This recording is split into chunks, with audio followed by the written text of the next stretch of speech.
রাধা, যাও।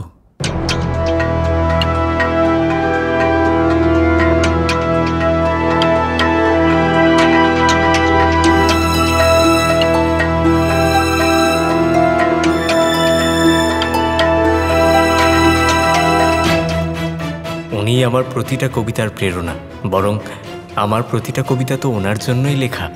এই চুড়িও কিন্তু আপনার মতোই অনন্য, তাই আপনার জন্য এত দূরে গিয়ে এই বিশেষ চুড়ি নিয়ে এসেছি আমি। এইসব আমি চন্দ্রাবলী দেবীর জন্য করেছি, ওনার জন্য তো আমি সব কিছু।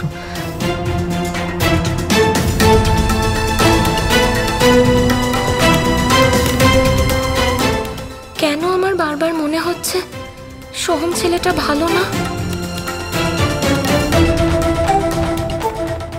আর গোবর্ধন সঠিক ছেলে? কারণ তুমি প্রেমের মানে বোঝো রাধা। এই প্রেমই তোমার অস্তিত্ব। কেন রুদ্ধ করছো তোমার অস্তিত্বের ধ্বনি?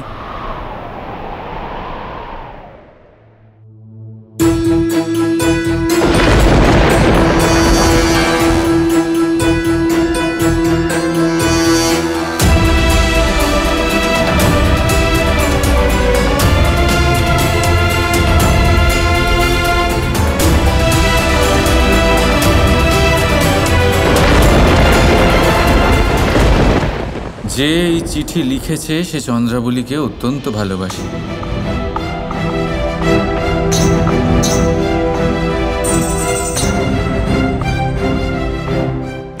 না রাধা,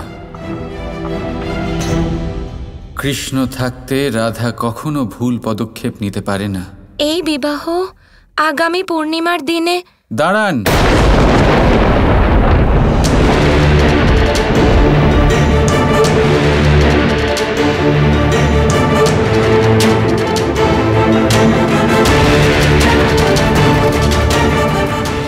কি হলো কৃষ্ণ? হ্যাঁ কৃষ্ণ, তুমি হঠাৎ কন্যাদানে বাধা দিলে কেন? এইভাবে কি করে হবে? আমরা কনে পক্ষ, বর পক্ষের যে কোনো রীতিকে এত সহজে পূরণ হতে দেব না। হ্যাঁ হ্যাঁ, এভাবে তো পূরণ হতে দেব না। তাহলে আপনাকে কন্যাদানের আগে সোহমবাবু আপনার একটা কবিতা আমাদের সবাইকে শোনাতেই হবে। কি দাদা? হ্যাঁ হ্যাঁ, নিশ্চয়ই। আরে আমাদের হবু জামাইবাবু, এটা কন্যাদানের কর আপনাকে দিতেই হবে।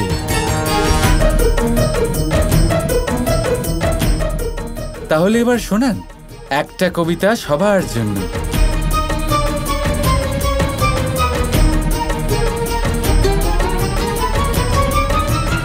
মানে এখন আমার কবিতার খাতাটা আমার কাছে নেই।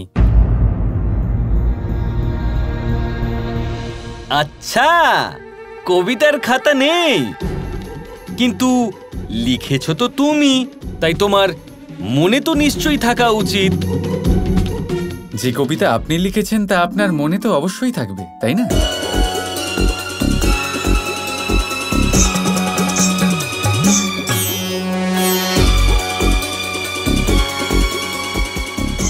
না, সেরকম ব্যাপার নয়,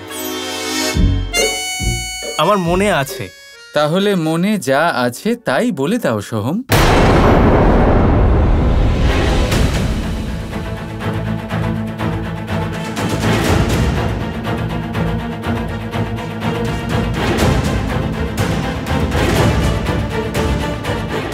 তোমার প্রেমের নর্তক ময়ূর আমি, তোমার ভাবনায় মনোমুগ্ধ আমি। সর্বস্ব আমার তোমার চরণে রেখে দেব, একটা শ্বাসও নেব না তোমায় ছাড়া। তোমার সব বেদনা আমি পলকে কেড়ে নেব। কখনো বলতে পারিনি এটা, চন্দ্রা, আমি তোমাকে অত্যন্ত ভালোবাসি।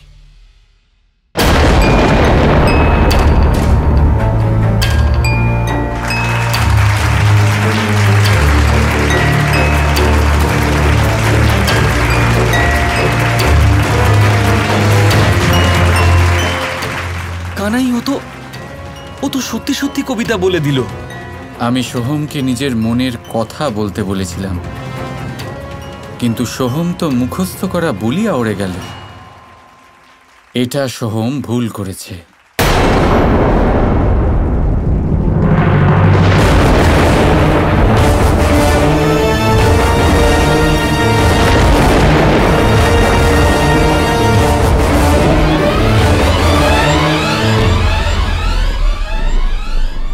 यदा यदा हि धर्मस्य ग्लानिर्भवति भारत अभ्युत्थानमधर्मस्य तदात्मानं सृजाम्यहम्।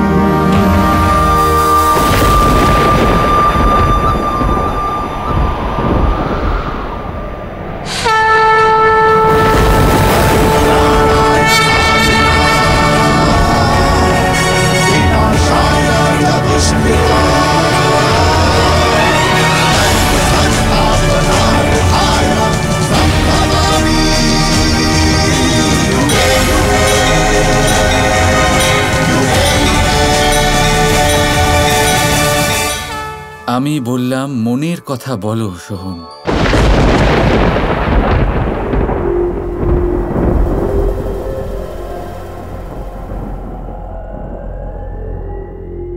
মথুরার সবচেয়ে বড় চোর আমি।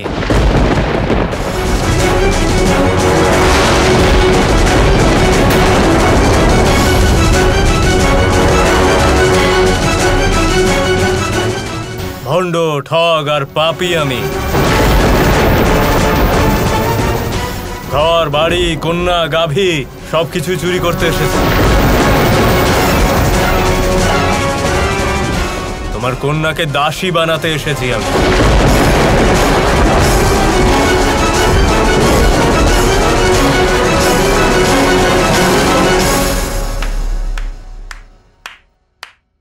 দারুণ! কি অসাধারণ কবিতা! এসব তুমি কি বলছো সোহম?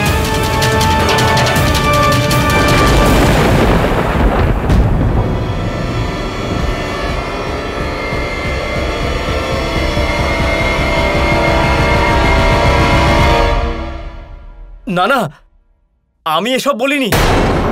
তাহলে এটাই তোমার আসল পরিচয়? তুমি কবি নয়, চোর? না না, এইসব মিথ্যে। যা আমার ওর ব্যাপারে মনে হচ্ছিল তা সত্যি ছিল।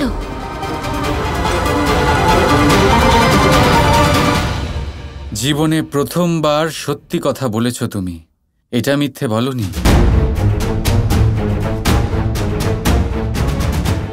আমি বলে দিচ্ছি, হ্যাঁ এটাই সত্যি। সোহম মথুরার একজন কুখ্যাত চোর।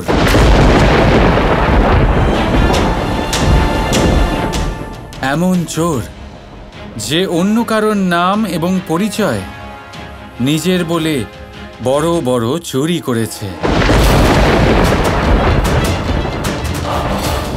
আর এইবারও অন্য কারোর কবিতা নিজের বলে চন্দ্রাবলীকে মিথ্যে প্রেমের জালে ফাঁসিয়ে এখানে একটা ভীষণ বড় চুরি করতে এসেছিল। আমি ঠিক বলছি তো সোহম?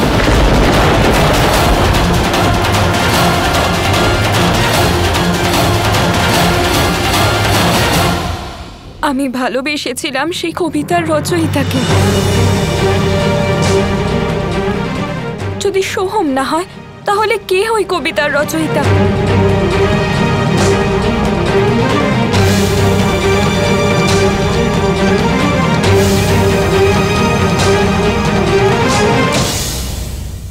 সে হলো আমাদের গোবর্ধন।